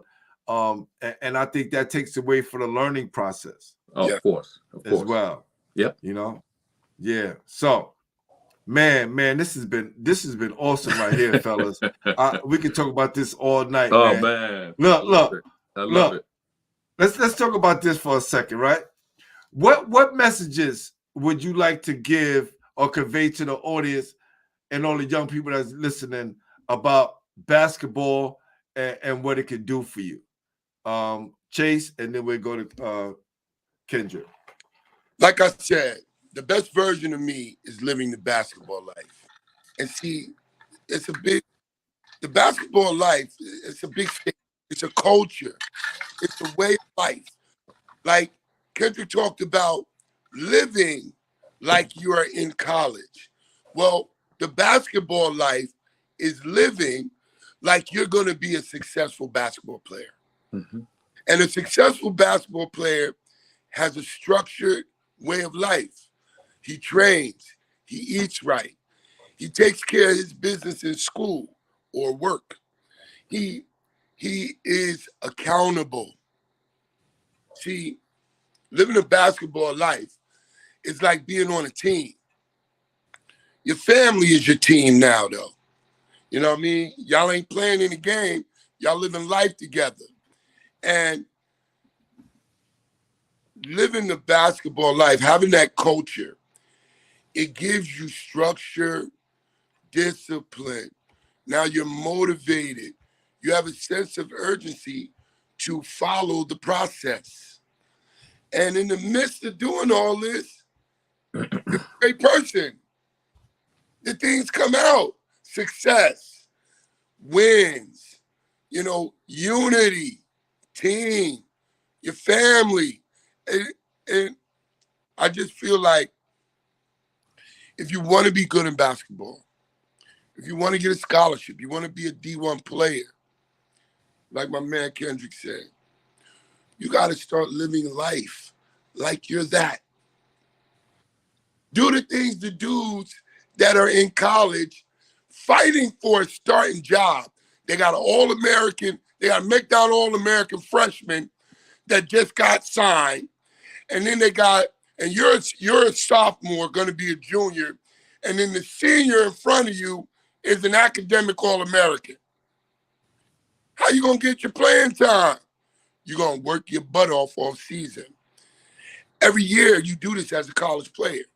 So every year you got to get better, a little bit better. Every year till you get to college. Live the life, the basketball life. There are many jobs. There's free education. There's tremendous lanes of opportunity in living the basketball life. Kendrick? Yeah, no, Chase touched on a lot because, that's one of the things we talk about when entering that space that we try to create, through that platform of the personal and player development. Because at the end of the day, everything we teach there is about life.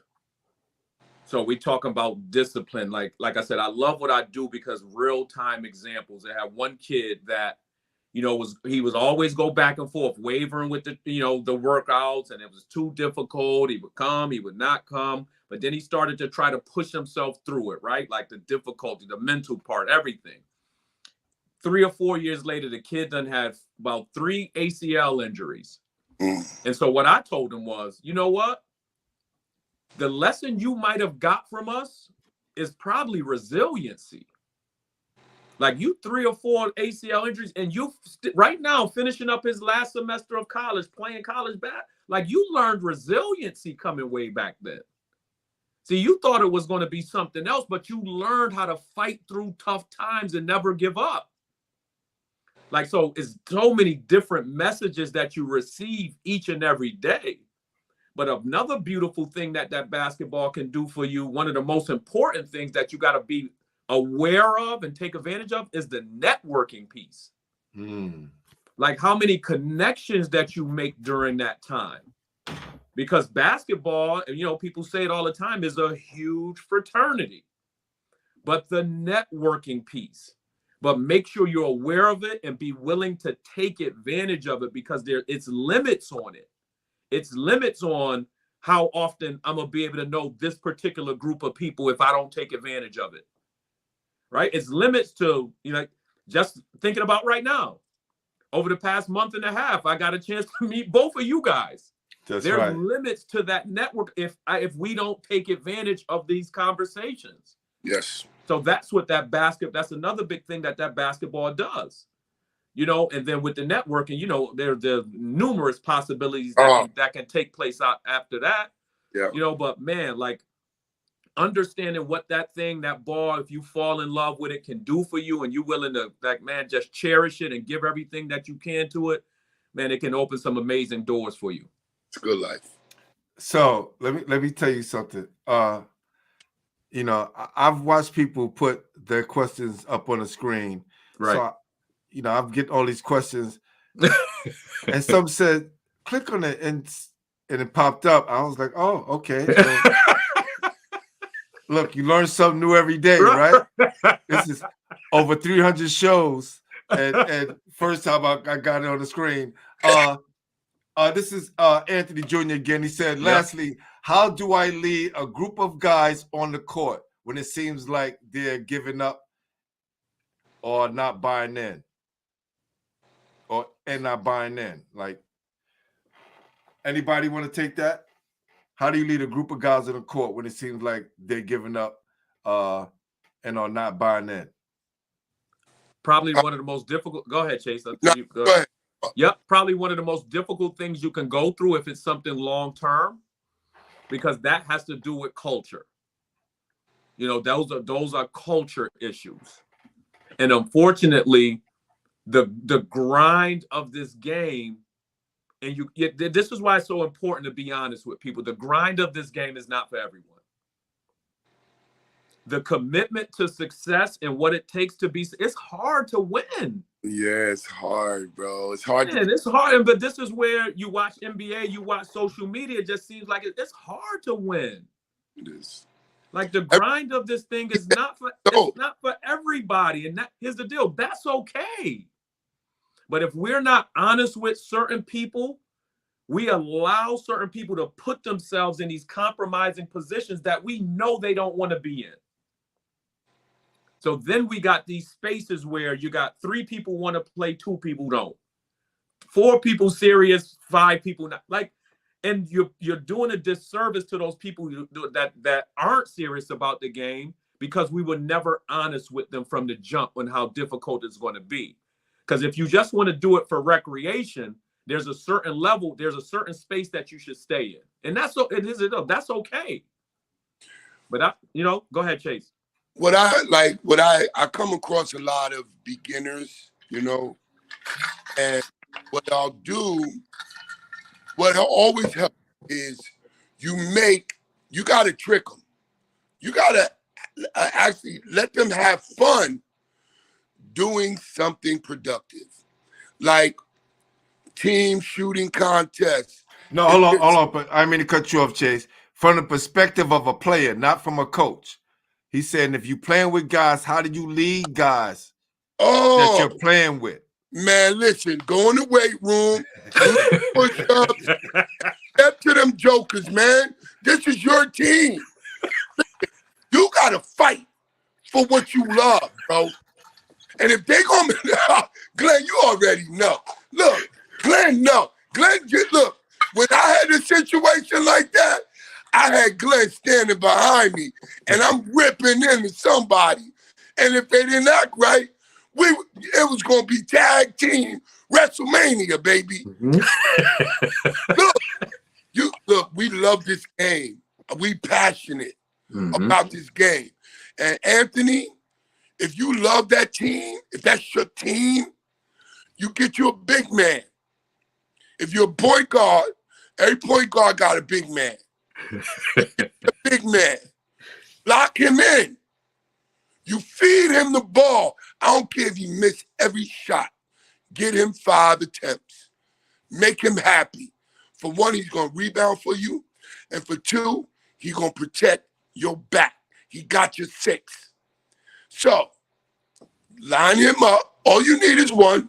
Power forward or center. A 4 or a 5. That's all you need.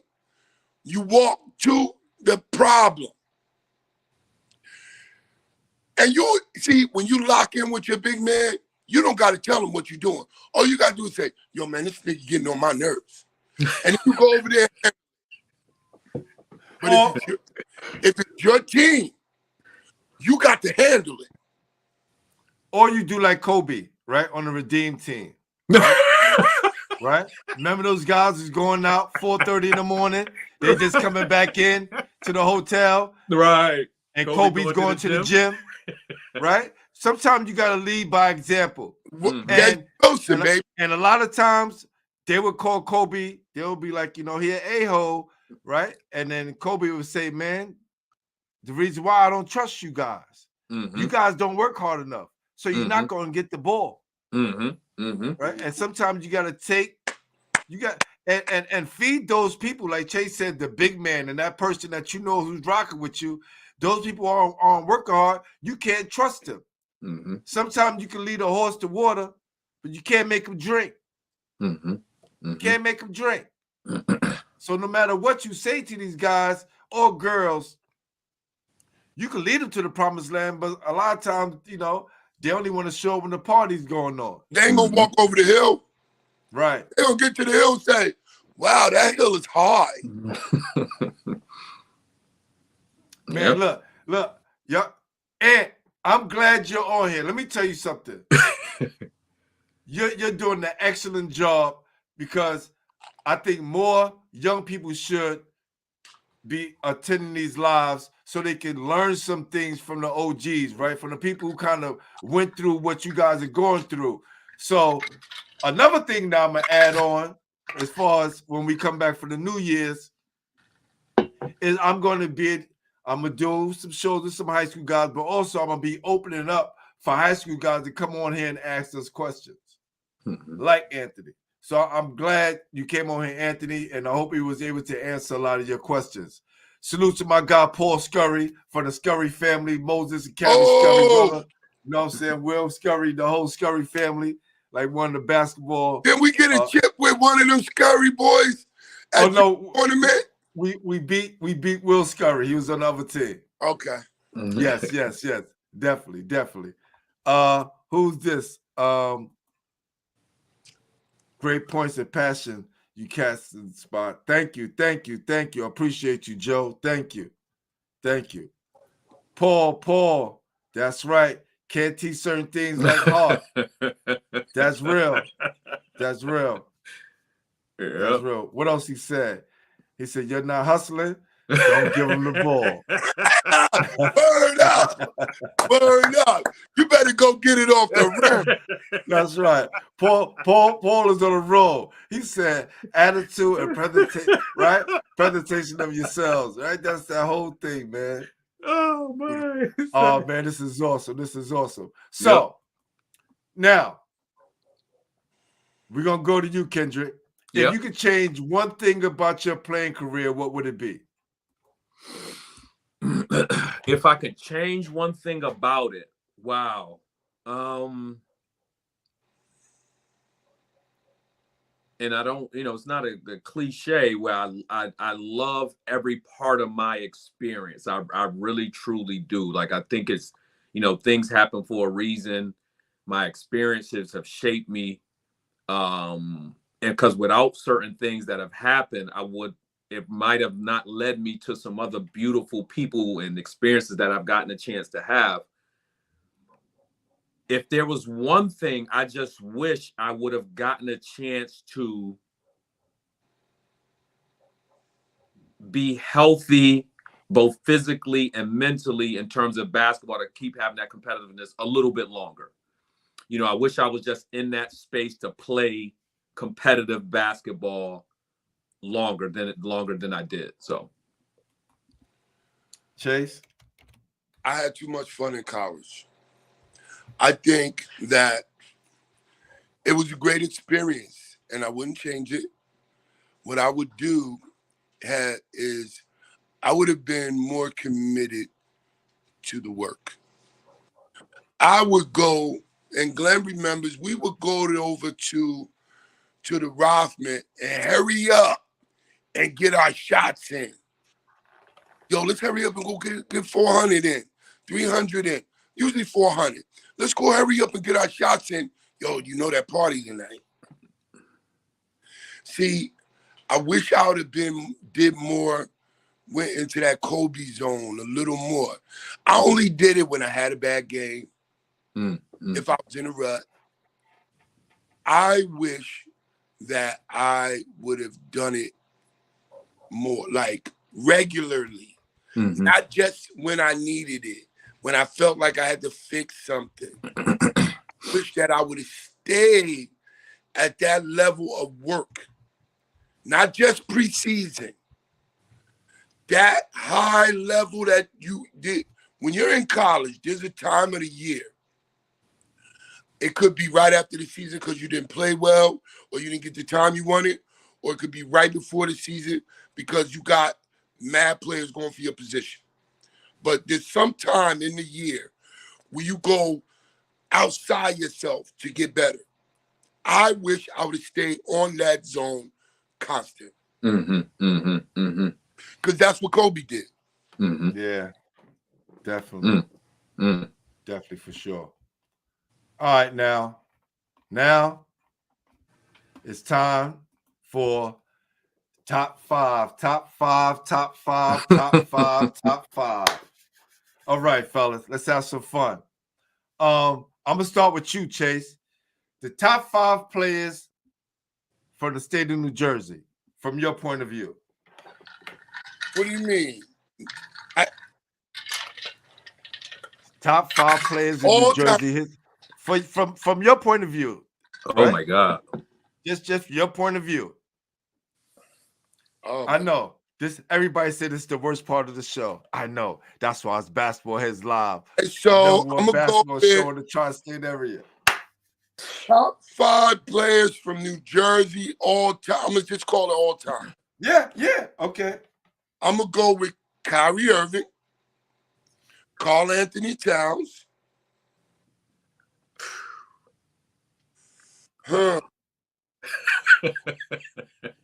Dang. Jersey. Who else?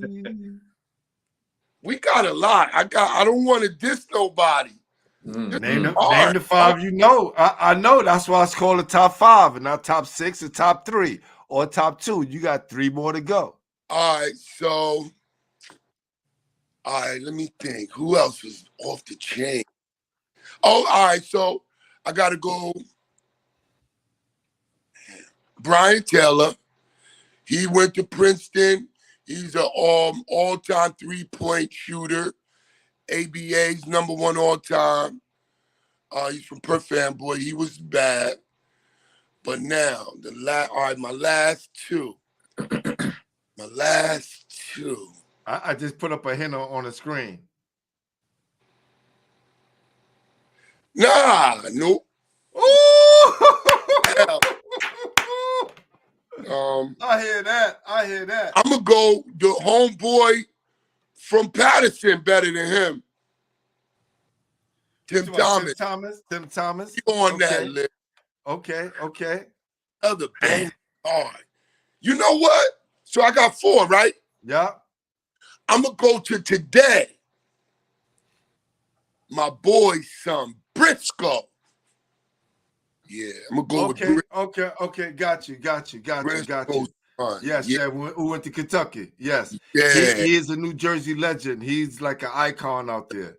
Killing him. Yeah. All right. And look, I'm burnt out. I done forgot some great ones, man. I know I left everybody crazy out. I know. You left Bill Bellamy out, Bill Willoughby. Yeah, but I'm gonna go Thomas over him because Thomas had more handle. Willoughby, superior athlete. Got you. So that give Kendrick enough time to come up with his top 5 for Connecticut. Listen, I wasn't even. There's no way. Because I wish my boys, this guy who was like one of the team dads of our championship team, high school championship, man, this guy know everybody from every era, because it could just be the guys you know. Remember, this is your perspective, right? I hear you. Guys that I know. And I'm gonna start with one guy that I he was before my time, but I've gotten a chance to spend some time with him and be around people that knew him. Hold on. Before you say that, I'm gonna mess Shay's head up real quick. All right. Thank you, Troy Moore. Said not Shaq. Oh! But nah, he's from Texas. He didn't play high school ball here. Right. I got you. Yeah. I had to do that. I had to do that. Yes. True, too. Go ahead, Kendrick. Yep. Go ahead, Kendrick. So, like I was mentioning, I got a chance to spend some time with him and hear some of his stories. Are incredible. Earl Kelly. Yeah. Like I said, the people that I know that were just, oh man, like Who got from the Knicks that missed the layup when they should have won the championship? The big Charles Smith. Oh, that's Charles Smith. And he from Connecticut? Yeah, and so that's what I'm saying. So from Bridge, but so like, yeah, he's he played for it, like, but and this is no disrespect to any of them because there's a ton of like, oh my God, new y'all got players. Oh my God, like, you know what I'm saying? Hey, Ray Allen from there? Who? Ray Allen. No, he's not from. He's from originally from South. He went to UConn, though. Okay. He went to UConn. So again, Camby, Earl Kelly. Oh man, that's a hard question. Man, listen, because it's like this is why everybody says it. I know that's why I keep him. This is always the why last you part do of the this. show. Yeah. And somebody from around right before me, but around my era, guard Mike Uzi Williams. He played at UMass. He was Calipari. Uzi. He was nice. And he was one of, and it's funny because he was one of them guards that's like, yo, okay, he's a guy I want to go, he's tough. Yeah. Like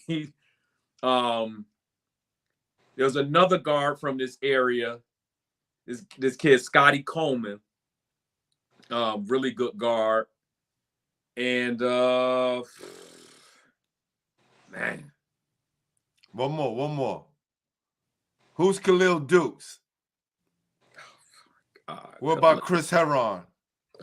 Oh, he was nice. Chris Herron is Chris Herron. If that's the same Chris Herron they talking about, he's from Mass. Yeah, okay, I do. Khalil Dukes is, oh my God, he's a new era guard. He's playing overseas right now, but he punished people. Like, y'all had some players, man. I played in the Schoolboy Classic. That's Jersey against Connecticut. Jersey versus Connecticut. Yeah, it was winning that shit. Listen, man, like, oh man. One more, Kendrick. I would say maybe like Vin Baker. Ooh, yeah. Ooh, hold on. Talk about, Phil. Talk about. That's how you gonna forget Vin Baker, fam? Like, it's like a year today, man. He was just like, he might be the best one. Yeah, facts. He was nice. That's crazy. That's crazy. Yeah. All right, fellas, check this out. Chase, top 5 players you played with. With? Yeah. I played in this. All right. I played in the summer league with Gus Williams. I played, this dude from New York named Tommy Starks, bro. Oh my God, bro. He could score 70 points. Tommy Starks, definitely him. All right, Damari Riddick, for sure. Who else? Down the shore, I played with some great guys too. Oh man. I played in the summer league with Roy Henson. And all right, who's my 5th? Played with bad dude. Desi Wilson. Got you. What about you, Kendrick? Now, were these players that actually on your team or just in games, like you played with them? Anywhere. We talking about anywhere. Top 5 players you played with. Anywhere. Summer league. And that's, pick up. Just in the same game. Like, yeah. And that's right. You couldn't play against them on NBA Live or NBA. Well, at Missouri, you know, and I won't say them all, but you know, when I was at Missouri my second year, Kansas had a starting five that had like all pros. You know, so I would say one is Paul Pierce. No, you played with Paul Pierce? So that's what I'm saying. Are you talking about we on the same team somewhere, or just in the same game? That's the next question. After that, that's the next question. God. So you got that. This is all the 5 players you played with. The top 5 players you played with. Yeah, this is to get y'all in trouble because y'all gonna miss somebody. Somebody right. Like, that's what I'm saying. Baby? Okay, that's right, baby. So the top 5 players I played with, I would go the USA Olympic Festival team, Chauncey Billups. Woo. I mean, everybody on that team was really good. We had Brad Miller, you know, who played with the Bulls. Be nice. We had Mike Doliak, who was at Utah, you know, played in the league. Obviously, Camby. Camby was on my high school team. And who else?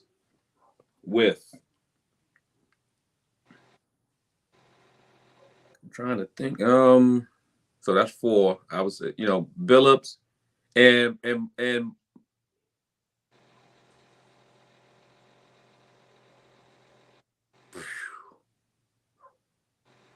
you know, and this is a person that at the time he didn't get a lot of recognition, but Jason Williams, White Chocolate, he was on my team at Nike camp. Damn!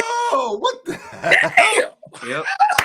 And it's crazy because at Nike camp, the coach was jerking him, like wasn't even really giving him no time. He was my roommate, actually. He was in the room crying and not for nothing, like, but he deserved time. Like, it was just like he wasn't even getting a fair shake at it. But yeah, White Chocolate, Jason Williams, he was my roommate at Nike camp. That's crazy. Yeah, that's dope. Yeah. All right. Now, the top 5 players you played against. Last question. Last one. That's top 5. I'm gonna start with Rod Strickland. Oh my God. Mark Jackson. Rick Smits.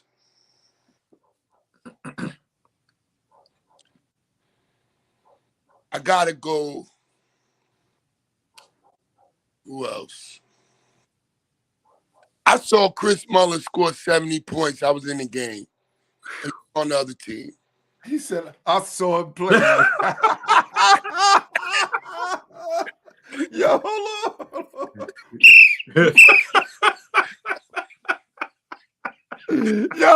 Yo, he mentioned it like he wasn't on the court. He said, I saw him score. Wow. I was in the game. He was on the other team.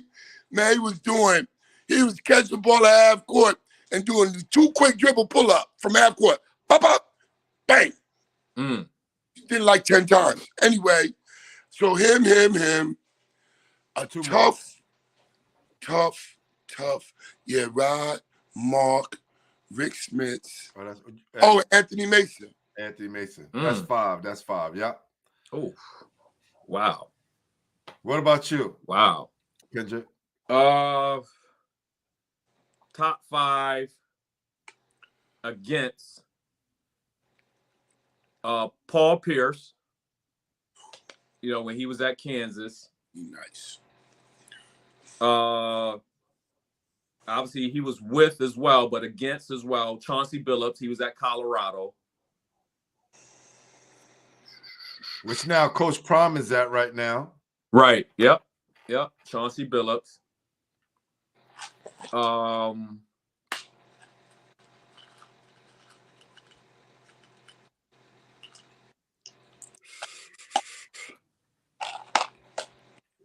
At the Olympic Festival, Antoine Walker. Ooh, he was nasty. Yeah.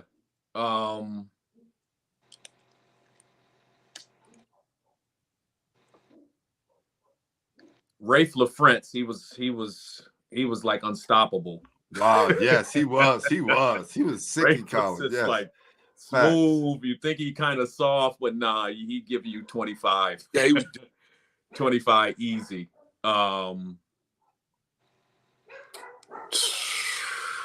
Against Nightmare. Some tough ones, man. We was in a tough conference.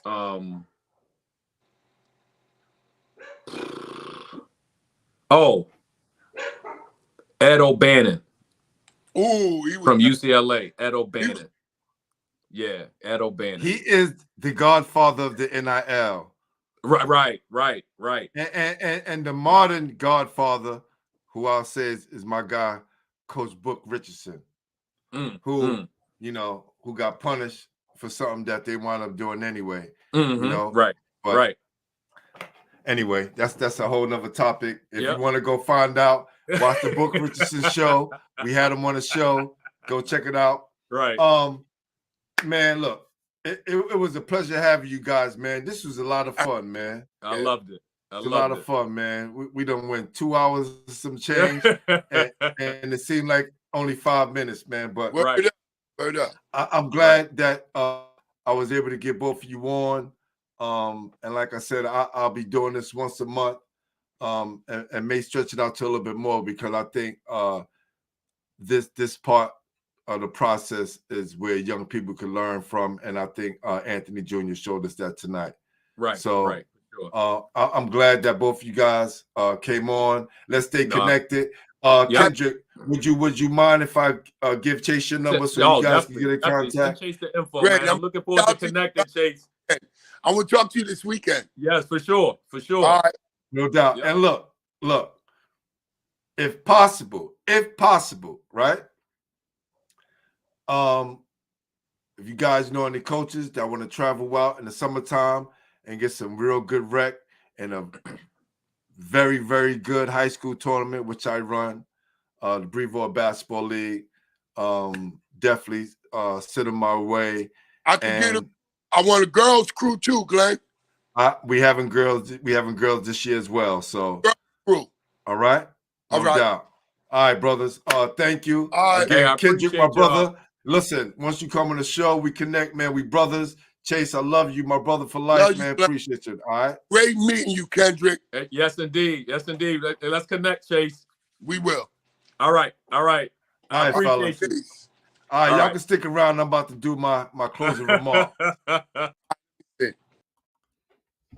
Wow. This is awesome.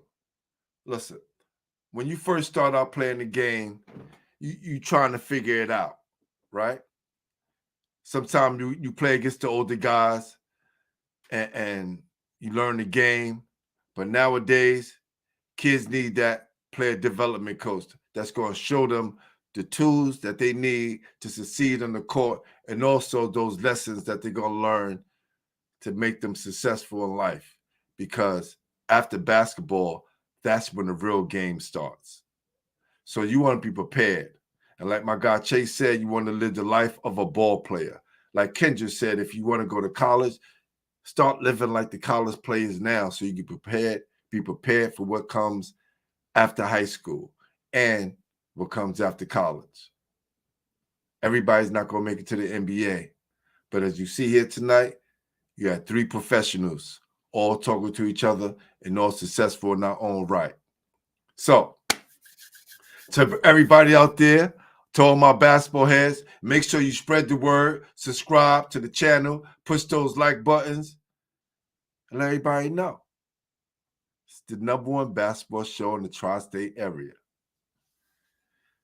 My, what a great show. Well, I'm about to get out of here. I am your host, Glenn Pooh Harding, and you've been watching Basketball Heads Live, the podcast on NYC Basketball Network, because we are